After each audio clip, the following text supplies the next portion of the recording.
peace to those who are not Muslims too.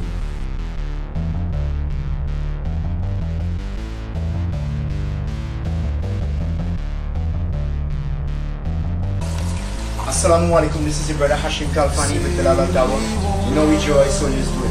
What we're about to do is I want to take you on a journey with you. Because we gon' fight for our human rights. Saying we won't run, we won't hide. Because we gon' fight for our human rights. So you better get up, stand up for their human rights. Their human rights.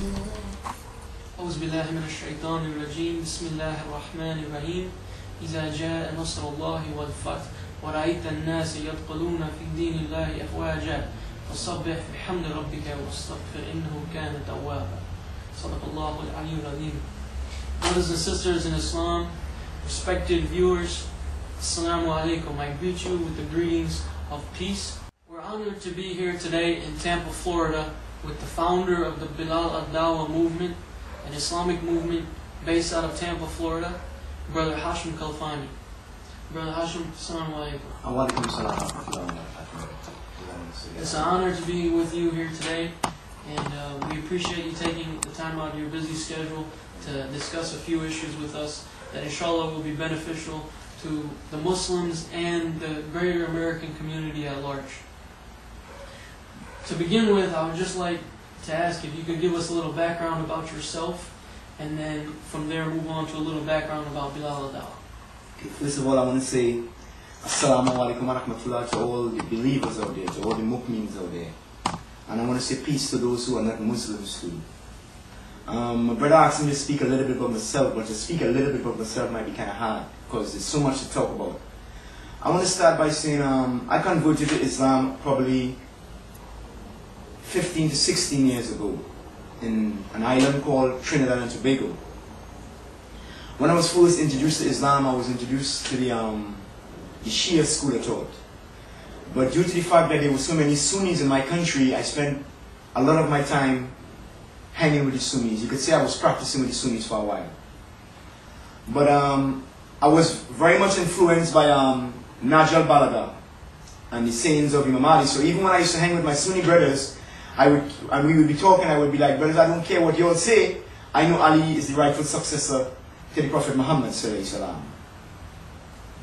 So eventually, I found back my way to the Shia school of thought, and for the last 15 to 16 years, I've been practicing under the Shia school of thought.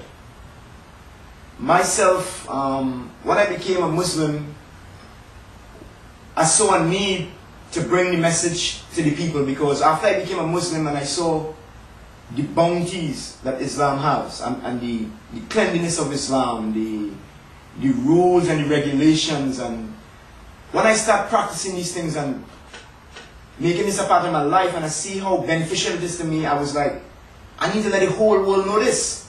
And I was asking myself, why it is that the Muslim world doesn't want the world to know about Islam? You know what I mean? I was wondering, why hadn't I meet people in the streets telling me about Islam? I mean, like, so I decided to form an organization, and we decided to form an organization called Bilal dawah. The reason why we choose the name Bilal is because Bilal was the one who used to call the call for prayer, as everybody knows.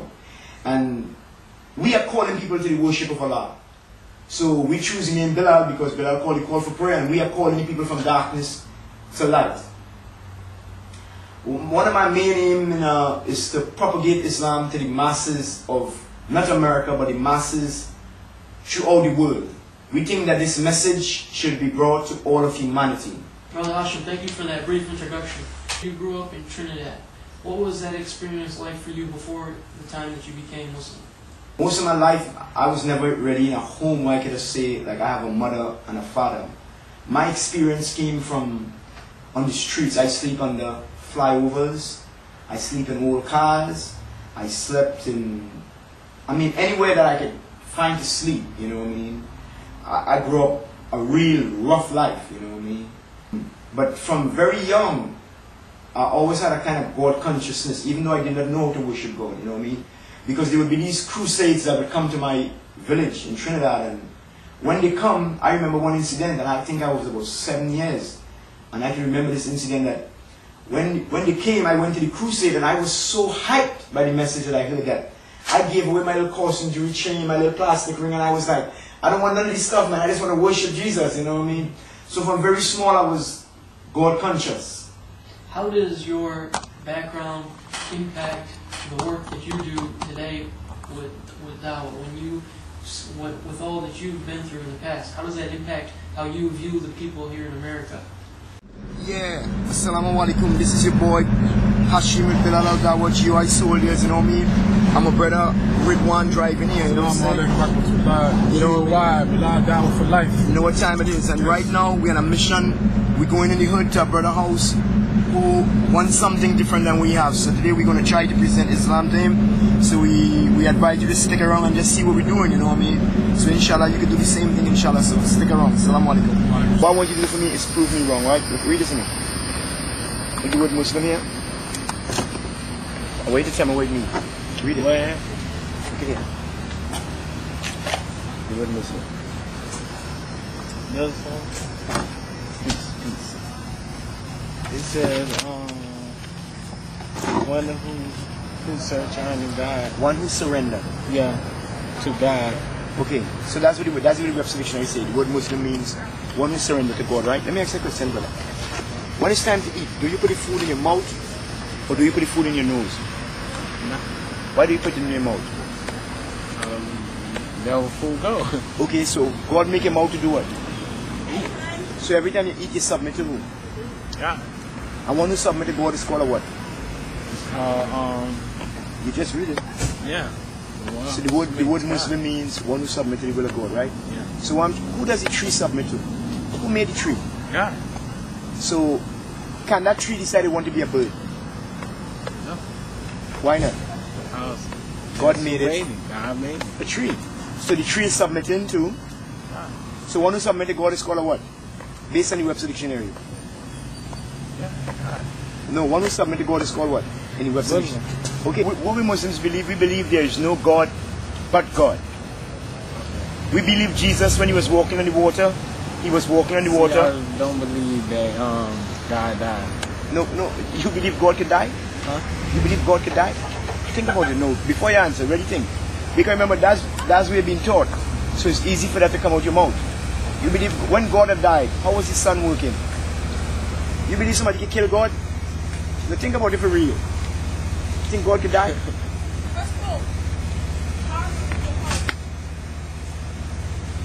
I don't know, that's how I know, but I'm asking you a question based on common sense. You know what I mean? Not based on a religion. Do you think God could die? Think about it for real. God who created the moon and the stars and the sun and the fishes, who created all of we. You think somebody could kill him? You really think somebody could kill God? No, not if you think about it. You see? But the thing he wasn't doing, he wasn't thinking about it. Yeah. You see what I'm saying? What he was doing was, that's what I've been taught. So again, if God had died, how was his sun working? How was the moon working? How was could the world exist without God? Right. No, the world can't exist without God. You see what I'm saying? You know who's Adam? Yeah. Adam was the first man, right? Yeah. First man. Right? Who was his mother? He had no mother. No. Is he the son of God? No. But if anybody had the right to call himself the first son of God, who would it be? Adam or Jesus? Jesus. Who came first? Well, Adam came first. So how then Jesus could be first? Yeah. Now I'm trying to show you based on common sense. You see what I'm saying? Jesus had a mother at least. The reason Christians say Jesus is the son of God because he don't have an earthly father. But God don't have sons and daughters. God don't have a penis. God don't have a wife. God don't lay with somebody and make children. Everything in God created is his creation. Jesus was a prophet who come to teach the people to worship God. But the people turn around and worship him instead of the one who sent him. On the day of Ashura, in the land of Karbala, there stood alone Hussein, prepared for martyrdom.